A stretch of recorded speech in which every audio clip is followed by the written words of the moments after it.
Bueno, hola, buenas noches a todos. Mi nombre es Ana Karen Valdivia Gómez. Soy técnico en urgencias médicas, certificado por lo que es Cruz Roja y también por la red Conocer.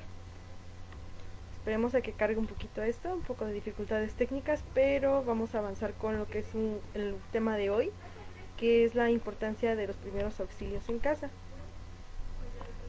Ok, nuevamente me repito, mi nombre es Ana Karen Valdivia Gómez, soy técnico en urgencias médicas certificado por Cruz Roja, también tengo certificación Conocer y actualmente curso el cuarto semestre de la carrera de TCU en urgencias médicas en la Universidad Abierta a Distancia de México. ¿De acuerdo? El tema de hoy es la importancia de los primeros auxilios en el hogar. Más que nada hacemos énfasis en que el tiempo actual que se está viviendo tenemos que estar mucho en casa. Hay que recordar siempre tomar las medidas preventivas, tomar las recomendaciones que nos dan para evitar la propagación de lo que es el COVID-19. Al estar mucho tiempo en casa, al estar en una temporada de cuarentena, necesitamos también estar preparados para estar en el entorno familiar, más que nada en el entorno del hogar.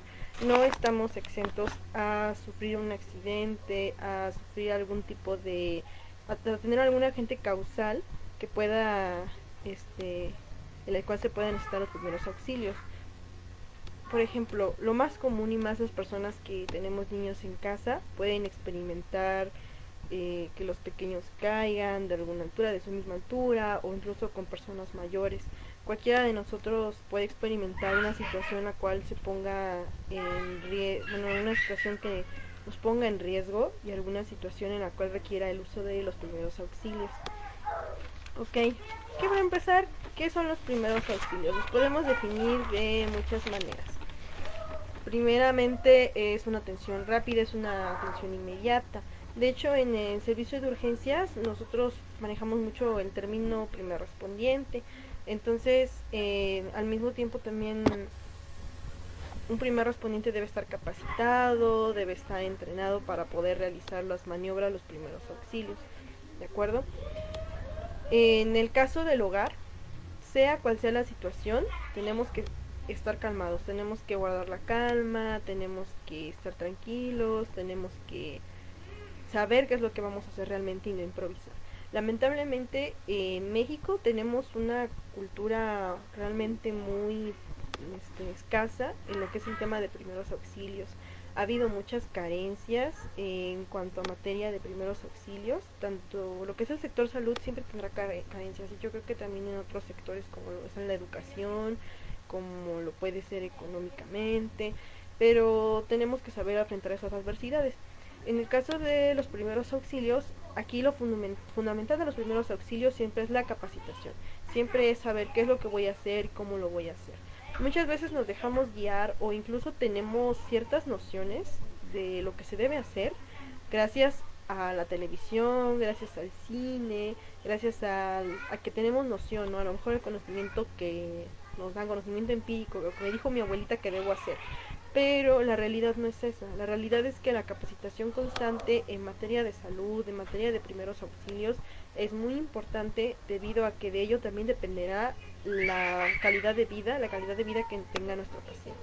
¿De acuerdo? Muy bien. Los primeros auxilios vamos a definirlos como la atención inmediata y temporal que se le da a víctimas de accidentes o en situaciones de emergencia antes de recibir una atención médica formal. En este caso, llamemos atención médica formal a lo que es el servicio de urgencias médicas. Nosotros como primer respondiente, nosotros en casita tenemos que capacitarnos para saber qué es lo que tenemos que hacer antes de que llegue la unidad. ¿Esto por qué? ¿Por qué no delego el trabajo totalmente a la ambulancia? Porque hay que quitarnos esa mentalidad de que, total, existen enfermeras, total, existen médicos, total, existen paramédicos que nos van a guiar. Pues sí, sí existen, sí los hay. Y es que yo le tengo mucho miedo a la sangre. Y es que si veo que alguien se desmaya, yo también me quiero desmayar. No, hay que quitarnos ese miedo. Realmente es importante esto porque el servicio de ambulancia, el servicio ambulatorio es muy escaso, al menos en esta ciudad de Tehuacán, y yo creo que no solo en la ciudad de Tehuacán, también en otras ciudades se ve la misma situación.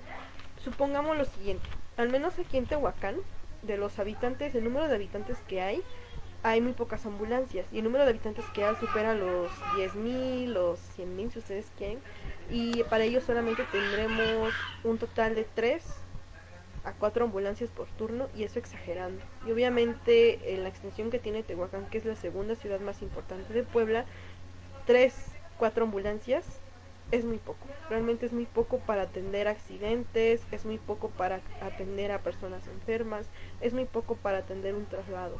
Entonces, esa es la razón por la cual también se demora mucho el servicio de urgencias, porque mucha gente nos dice también, es que la ambulancia se tardó, es que no llegaron a tiempo, pero también uno como ciudadano, uno como persona debe comprometerse a que al menos si no va a llegar la unidad, pueda acudir al servicio de hospital más cercano de la manera más a salvo posible, ¿sí?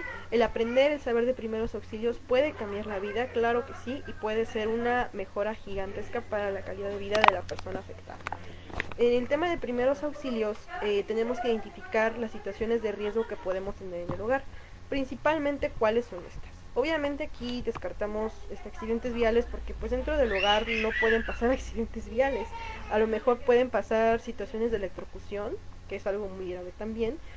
Situaciones más frecuentes, heridas, alguna quemadura, hemorragias, sí puede haber hemorragias, sobre todo a lo mejor accidentales o incluso intencionales. Y por intencionales me refiero también a los casos en los que es por intento de suicidio. Fractura, puede haber fracturas, puede haber esguinces, puede haber luxaciones, el traumatismo craneoencefálico también puede haber, incluso desde su misma altura. No es necesario así como que caerse desde un segundo piso para sufrirlo, porque va por grados, ¿no? Y eso ya lo determina un especialista médico. En cuanto a qué otro tipo de situación de riesgo puede haber en el hogar, una lipotimia, un desmayo, convulsiones, incluso mordeduras de nuestras mascotas. Para aquellos que tienen perros, tienen gatos, pues también es importante saber qué hacer en este caso, ¿de acuerdo? En cuanto a los puntos más importantes de los primeros auxilios en el hogar, principalmente un botiquín. Un botiquín nos puede ayudar mucho en el hogar y no podemos y el hecho de tener un botiquín no significa que lo vamos a equipar de cosas muy caras, cosas excesivamente caras, porque no. Con que tengamos un botiquín con lo necesario, con que tenga jabón, tenga suero fisiológico para poder lavar heridas en caso de necesitarse, apósitos, gasas, es un botiquín ideal para cualquier tipo de emergencia. Se los recomiendo mucho que busquen en internet algunas bibliografías de cómo son los botiquines, ¿no? Porque a veces nos recomiendan desde férulas, desde desfibriladores, y pues a lo mejor en casa no lo necesitamos mucho. Necesitamos más que nada lo ideal, necesitamos algo acorde a nuestras posibilidades y obviamente al tipo de hogar que tenemos. Y claro está que ahí habemos personas que vivimos con niños, como hay personas que viven solas, como hay personas que viven con adultos mayores. Entonces obviamente son botiquines muy variados, porque también en estos botiquines incluimos lo que son fármacos, lo que son medicamentos, y bueno, en el caso de las personas mayores o en el caso de situaciones en las que padezcas alguna enfermedad, obviamente tu botiquín tiene que tener tu medicamento, ya sea que seas alérgico a algún alimento o cualquier otra patología con la que tengas, ¿de acuerdo? En cuanto a primeros auxilios en el hogar, empecemos a repasar cada una de las situaciones de vulnerabilidad que les mencionaba anteriormente. Lo que son las heridas, principalmente heridas. Las heridas las podemos clasificar como lacerantes. Es una herida que, por decir así, nos cortamos con un cuchillo por accidente. Ese es un ejemplo de herida lacerante. Heridas penetrantes, claro está, como el nombre lo dice, hay un objeto que penetra la piel, ¿sí? Heridas abrasivas, un raspón, heridas punzocortantes, o también heridas contundentes, o sea, golpes, etcétera. Cada una de estas heridas va a tener un tratamiento diferente. Claro está que si tenemos heridas lacerantes y heridas abrasivas donde hay exposición de sangre, hay que hacer un lavado, que es lo más ideal. No es necesario tener, por decir así, antisépticos. ¿Cuáles son estos? Por ejemplo, el isodine, por ejemplo, la iodopovidona. Ya no se recomiendan mucho actualmente, así para hacer una curación en casa. lo ocupan mucho en el medio de hospital y ahorita lo han estado reemplazando por otro tipo de antiséptico que se llama microdacin, y obviamente es más caro. ¿Es necesario recibir atención médica en estos aspectos? Sí.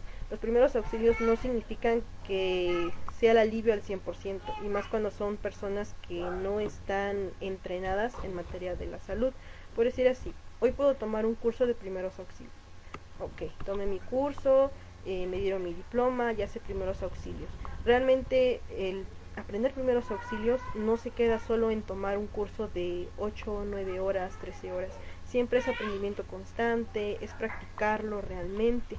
En el caso de las heridas, lo ideal aquí es el lavado rápido de la herida. Lo ideal aquí es lavar la herida para evitar así infecciones, para poder así sanar esta herida, y en caso de que, claro, esta herida se salga de nuestras posibilidades, como por ejemplo una herida que tenga mucha salida de sangre, tenemos que acudir al servicio médico. Claro, aquí lo recomendable está que los primeros auxilios son al momento del accidente, del, de lo que acaba de ocurrir. Y obviamente dependiendo la gravedad de esta magnitud, entonces hay que trasladar a un servicio médico. Vamos a ir viendo poco a poco eso, ¿no? Muchas veces por la impresión, por la conmoción, activamos el servicio de urgencias, ¿no? Créanme que hemos recibido llamadas que sonan hasta cierto punto un poco absurdas, ¿no? Pero no se ignoran, ¿no? No se les niega la atención. Algunas personas han llamado hasta por uñas enterradas, entonces no son situaciones precisamente de emergencia, y es algo que siempre se le hace hincapié a la gente. Claro que se les aclara qué es lo que deben hacer en su momento para controlar esa situación que se está saliendo de sus manos, ¿no? En el caso de las hemorragias, podemos cortarnos el dedo incluso con un cuchillo. Pasa muy seguido a las personas que cocinamos, que somos amas de casa. A veces nos cortamos el dedo por estar distraído o otra cosa, y eso no es precisamente como una emergencia que ponga en riesgo mi vida. Es algo que puedo tratar rápidamente, puedo ir al fregadero, lavar mi mano y colocarme una bendita, un curita, algo para contener esa pequeña hemorragia y sangrado, porque claro está que a pesar de que es muy pequeño, puede generar infección, si no lo cuido, puede generarme una infección y no va a cicatrizar adecuadamente, y también me va a generar cierto malestar, ¿sí? Entonces, en cuanto a heridas, seguimos con lo que son medidas preventivas. ¿Qué otra medida preventiva tenemos? En el caso de tener cuerpos extraños como cuál. Retomando el ejemplo de las amas de casa, supongamos que nos cortamos la mano. ¿Qué tipo de cuerpo extraño puede haber a mi alrededor? Sal, azúcar o algún otro tipo de grano que pueda estar ahí con el que yo tenga contacto, no sé, tal vez pan molido, algo que a lo mejor parece insignificante, pero al momento de que entre en mi herida me puede provocar una infección, me puede provocar mucho malestar. Entonces tendré que lavar la herida, tendré que asegurar mi herida, proteger esa herida para que cicatrice de la manera adecuada, ¿sí? ¿Qué otra recomendación hay? En cuanto a heridas, claro que dependiendo qué tipo de herida es su manera de sanar, ¿sí? Por ejemplo, en las heridas lacerantes, como son profundas, se forma una costra, al igual que las heridas abrasivas, al igual que cualquier otra herida. Las costritas lo que van a hacer y lo que van a permitir es la sanación de esa parte de piel, y nos va a permitir mejorar obviamente la calidad de, más que nada porque hay sensibilidad ahí, hay cierto dolor, entonces hay costras ahí, y muchas veces tenemos a arrancar esas costras, pero no es algo correcto. Sí, también tenemos que ser cuidadosos de que nuestras heridas no contengan secreciones, no tengan alguna mucosidad, no contengan algún, ¿cómo decirlo? Algo extraño, ¿no? O sea, que si es sangre, si de repente se ve verde, hay que acudir a un centro médico lo más rápido posible, porque eso no es normal y obviamente eso nos puede complicar mucho. Claro que pues siempre dependerá del cuidado que se le dé a las heridas, siempre va a depender del cuidado que se le da a las heridas, su manera de sanar, ¿de acuerdo? Con las hemorragias, vamos a tocar el punto de las hemorragias en casa. ¿Cómo podemos provocarnos una hemorragia en casa? Claro que no va a ser algo catastrófico, ¿no? Que esperemos que eso nunca pase, pero suele suceder. O sea, las hemorragias siempre van a venir de las heridas y vamos a clasificarlas por su origen. ¿A qué me refiero por su origen? Que podemos tener hemorragias venosas, podemos tener hemorragias arteriales y podemos tener hemorragias capilares. Las hemorragias capilares son las más comunes en el ámbito de hogar, claro está, porque no, bueno, al menos la mayoría de las personas, pues podemos tener contacto con ciertos objetos contundentes, con ciertos objetos penetrantes, pero un filo, pero no hay mucha posibilidad de que haya una herida en vena o arteria en el hogar. Claro está, dependiendo de las circunstancias y lo que la persona está haciendo en su momento. ¿Cómo vamos a contener esas hemorragias?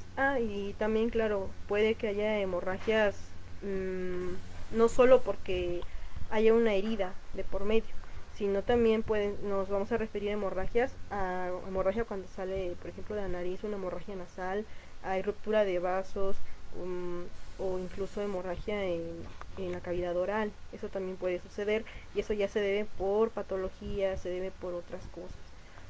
Sí, no tanto por un agente externo que lo provoque, o tal vez sí, por ejemplo las hemorragias nasales por un golpe en la nariz, las hemorragias en boca también puede ser incluso por un golpe en boca, por habernos mordido, por habernos lastimado la encía, pero también así también se pueden haber hemorragias en boca por alguna patología que padezca la persona, ¿sí? ¿Cómo vamos a controlar ese tipo de hemorragias? Bueno, en cuanto a hemorragias, el tema principal aquí es la contención de la sangre. ¿Cómo vamos a hacerlo? Les voy a decir que hay tres maneras de hacerlo. La presión directa, la presión indirecta y la elevación de la extremidad. Esas son las tres maneras de hacerlo.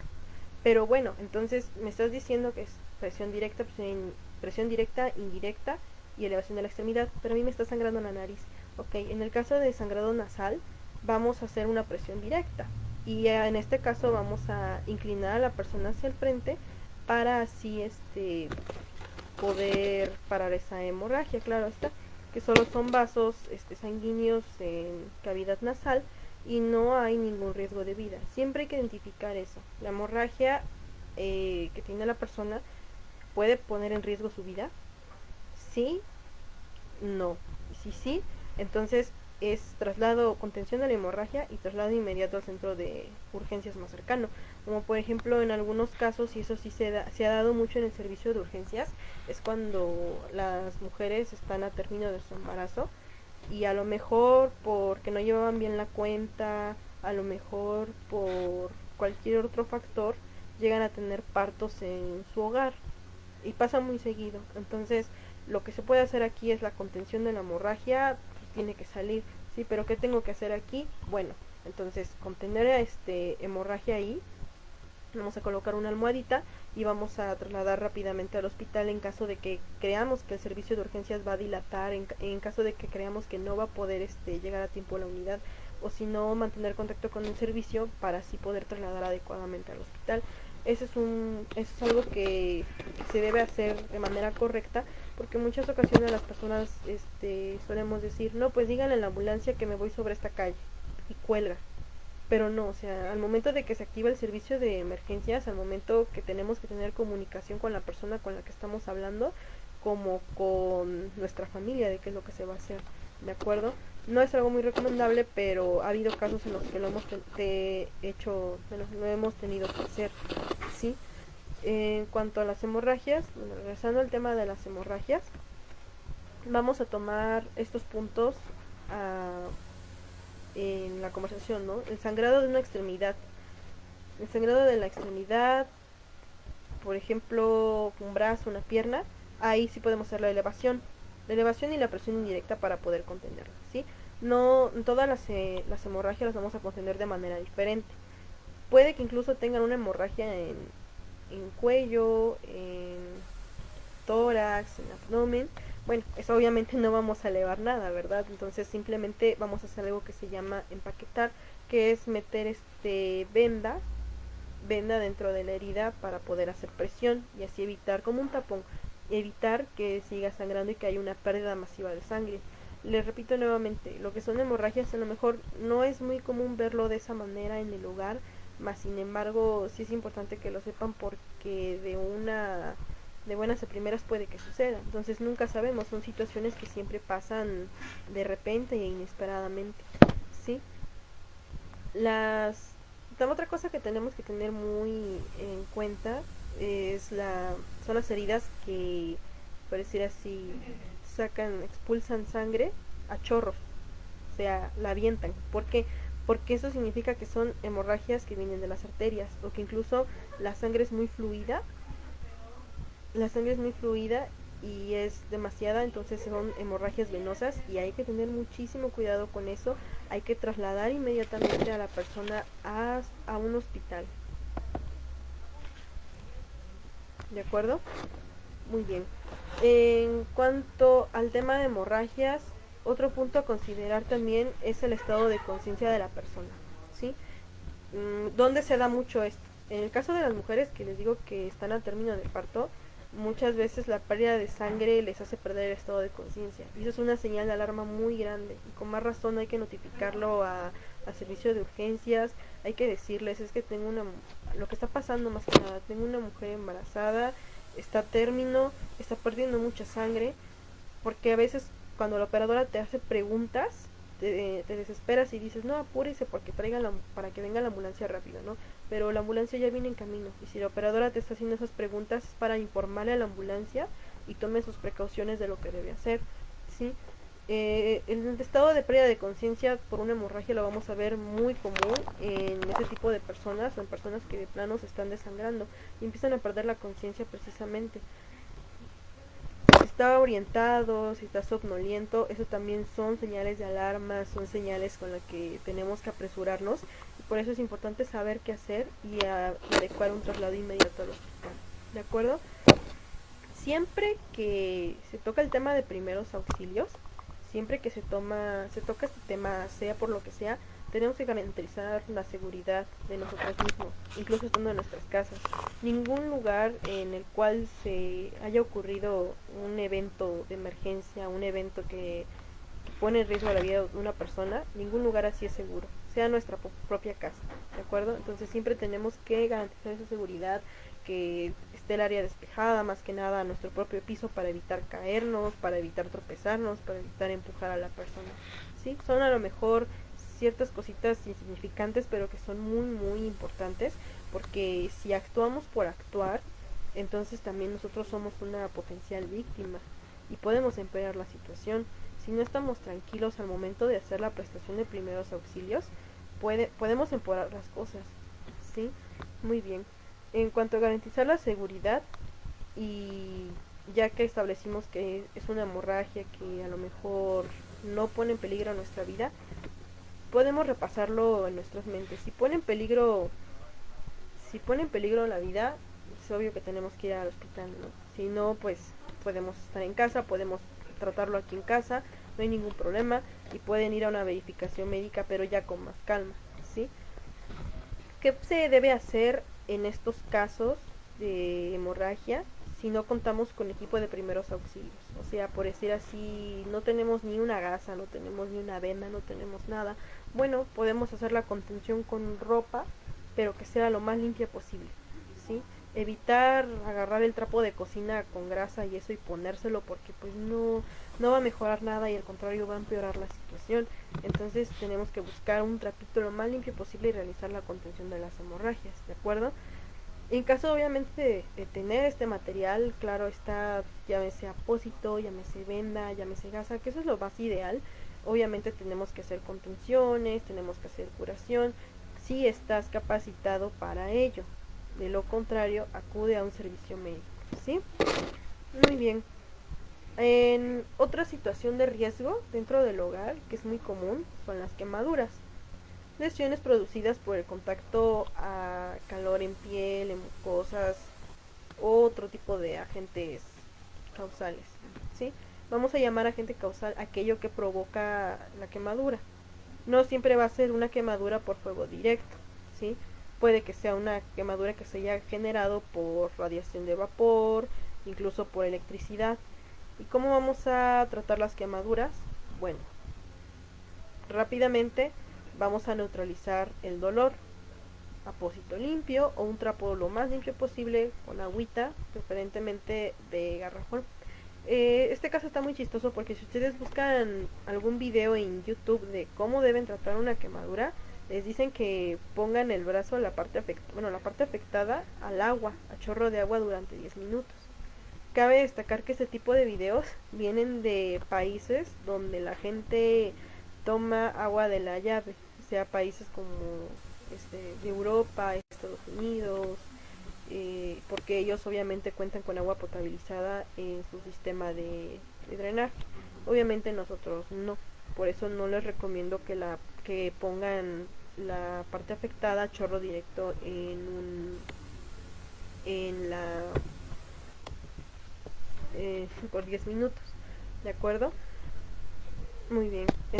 Entonces, con respecto a quemaduras, le vamos a llamar neutralizar. Y también vamos a identificar qué tipo de quemadura es, qué tipo de lesión, cómo lo podemos identificar. Bueno, hay 3 tipos de quemaduras: primer, segundo y tercer grado. Claro está que el primer grado es lo más leve, o sea, son ese tipo de quemaduras que hasta te dan por el sol. Hay ardor, hay la piel se pone rojita, el ardor es esencial ahí y se puede neutralizar así. Con el segundo grado tenemos que tener más cuidado porque a pesar de que es una quemadura un poco más aparatosa que la del primer grado, no hay tanto dolor como en el primer grado porque aquí hay más afectación nerviosa, ¿sí? Entonces empiezan a aparecer ámpulas, empiezan a aparecer flictenas, le llamamos, bolitas con agua, las cuales tenemos el mal hábito, la mala costumbre de querer reventar. No lo hagan, en serio, porque la piel apenas está regenerando, tu piel te está diciendo que no hay nervios ahí, o sea, mejor ni la toques, ¿sí? Muy bien. Y por último, el tercer grado es son las quemaduras más graves, porque ya hay pérdida de sensibilidad, o sea, ya la piel no siente que hubo una quemadura ahí, hay mucha afectación nerviosa y obviamente puede que haya también afectación neuromuscular, ¿sí? Tal vez pérdida de la movilidad, y son quemaduras que, como son aparatosas, requieren atención médica inmediata, ¿sí? Normalmente este tipo de quemaduras el personal médico suele tratarlas con injertos de piel, etcétera, etcétera. En cuanto a quemaduras, lo más importante aquí es neutralizar el ardor, es neutralizar esa molestia más que nada. Y traslado al hospital, ¿sí? Traslado al hospital, traslado rápido y efectivo, porque la quemadura también, vamos a decir que puede provocar cierta falta de estética en nuestra piel, ¿no? Que a lo mejor no es lo que nos importa tanto, sino la falta de movilidad, la falta de funcionabilidad en la parte afectada, ¿de acuerdo? Muy bien. En el tema de mordeduras, mencionábamos que otro de los puntos, de las cosas que nos pueden pasar en casa, y más si tienen animales y niños pequeños, es que que el animalito se estrese, tal vez porque no salió, y llegue a morder a su dueño. También les ha pasado a los adultos eso, que dicen que van y de repente el animalito los desconoce, pasa mucho por estrés, ¿no? Entonces puede ir que haya un ataque. Simplemente lo que se hace en el caso de mordeduras es lo mismo que en las heridas, hay que lavar la mordedura, hay que lavar esa herida, es un tipo de herida realmente, solo que la diferencia es quién la provocó. Aquí ya no la provocó un objeto, la provocó un animal. Entonces también, por lo mismo de que en la boquita de los animales, así como en la de las personas, hay ciertas bacterias, hay que lavar bien y acudir a un centro de salud más cercano para que nos coloquen alguna vacuna antirrábica o algún tipo de tratamiento. Claro está que sí es importante aquí acudir al centro médico para recibir tratamiento y evitar otro tipo de enfermedades. En cuanto a este tema también, cabe resaltar que tenemos que tener mucho cuidado con ese tipo de heridas, porque esas son las que más se infectan rápido, ¿de acuerdo? ¿Qué otro tipo de cosa nos podría pasar en nuestra casa? Podemos padecer lesiones musculares, como lo son esguinces, como lo son luxaciones, en su caso más extremo y grave, fracturas, porque sí ha pasado, y sobre todo con las personas que viven con gente de la tercera edad. Pareciera increíble, pero este tipo de personas, incluso por una caída de su propia altura, pueden resultar heridas gravemente, ¿sí? Entonces tienen que tener mucho cuidado. Para este tipo de temas de lo que son lesiones musculares, sí es importante recibir una capacitación adecuada para poder tratarlas. Principalmente aquí lo que vamos a hacer es disminuir el dolor con hielo. O sea, donde tenga ya sea esguince, luxación o fractura, vamos a identificar y colocar hielo y trasladar al centro de atención médica más cercano para que reciba el tratamiento adecuado. ¿Sí? Muy bien. Algo también que se me olvidaba decirles en cuanto a quemaduras, y es algo que me vine a acordar en estos momentos, es que no por nada del mundo apliquen cremas, apliquen ungüentos o incluso intenten ponerle, hay gente que le pone carne cruda a las quemaduras, incluso hasta creo que cebolla en una ocasión me tocó ver, o mayonesa. ¿De acuerdo? Entonces no le pongan nada a las quemaduras, por más diminutas que se vean, no les pongan nada, porque como la piel está sensible, como está expuesta, pueden provocar infecciones. Entonces vamos a tener un problema más grave que el que teníamos al principio. De acuerdo. Con respecto a otra circunstancia que puede ocurrir dentro del hogar, las caídas, golpes en la cabeza. Muy bien. En estos casos, la mayoría de las personas más afectadas son los niños pequeños. Y nos ponen en pánico cuando esto sucede, ¿sí? Hay que ser muy observadores en cuanto a este tipo de eventos. ¿Por qué? Porque sí son eventos que nos conmocionan, que no sabemos a veces cómo reaccionar, pero hay que informarle todo al doctor y sobre todo ser observadores que si nuestro pequeño se cayó, normalmente se caen de la cama, si nuestro pequeño cae de la cama, y a lo mejor se conmocionó de la conmoción, lloró o no lloró, entonces hay que informárselo a algún médico, al médico con el que lo llevemos. Ya ellos decidirán qué tipo de tratamiento nos darán, qué tipo de solución debe tener este tipo de casos. En cuanto a personas grandes, porque también puede pasar, nunca sabemos, a lo mejor la caída de las escaleras, una caída de su propia altura, si la persona pierde la conciencia, si la persona no se encuentra orientada y dice incoherencias, entonces es obvio que hay que llevarla al hospital. ¿Cómo nos vamos a dar cuenta de eso? Bueno, vamos a hacer preguntas simples como ¿cómo te llamas? ¿Qué día es hoy? ¿Sabes qué hora es hoy? ¿En dónde estamos? Y si la persona logra responder estas preguntas, entonces no hay ningún daño. También no sé si había mencionado lo que es el vómito en proyectil. Muchas veces cuando hay caídas, sobre todo con los niños pequeños, regresando al tema de los niños pequeños, pasa más con los niños pequeños,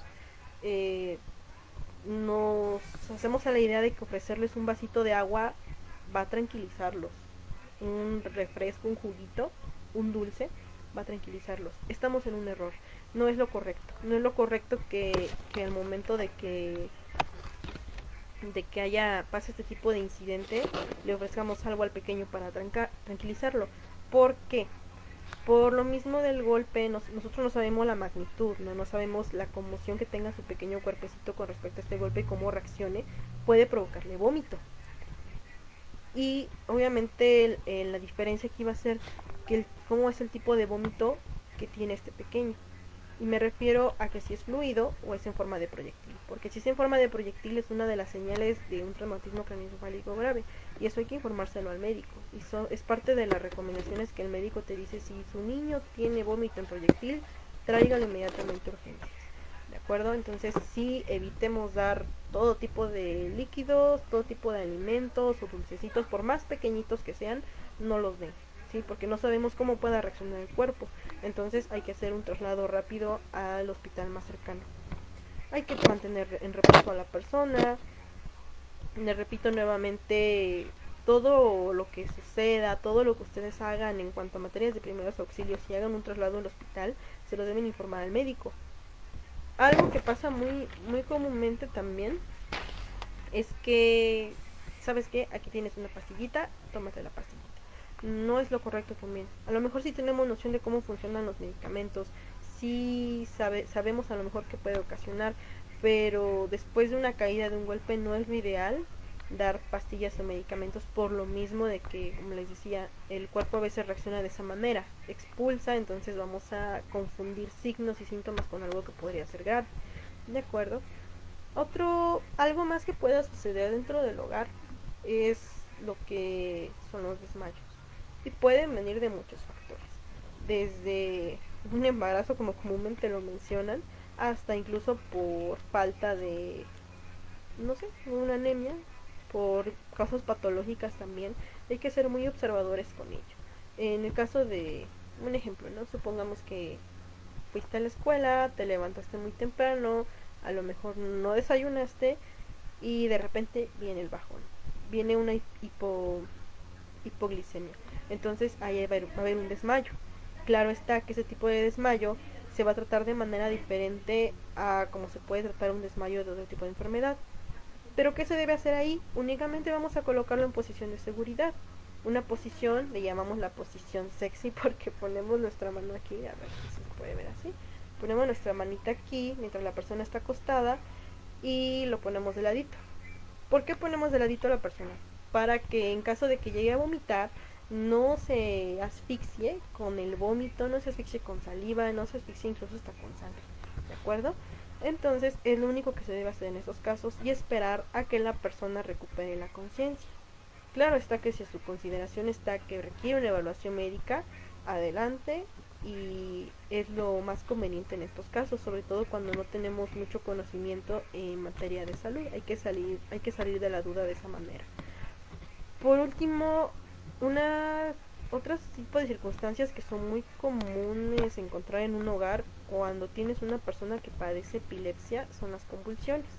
Y tal vez no solo con personas que padezcan epilepsia, a lo mejor el tío salió a la fiesta y de repente se pasaron las copas y empieza a entrar en estado de, ¿cómo le decimos nosotros? Un estado catatónico y se pone así por estado de ebriedad. Ese tipo de situaciones también las tratamos de una manera diferente. Y muchas veces son los llamados más frecuentes, aunque no lo crean, eso de que es que el fulanito de tal estaba tomando con los vecinos, o bueno, ni siquiera nos dicen que estaba tomando con los vecinos, nada más nos llaman y nos dicen que por ejemplo se desmayó, que está convulsionando. Creo que muchas veces no las personas no saben qué es una convulsión o que la diferencia entre una convulsión y un estado catatónico y una crisis conversiva, y pasa muy comúnmente.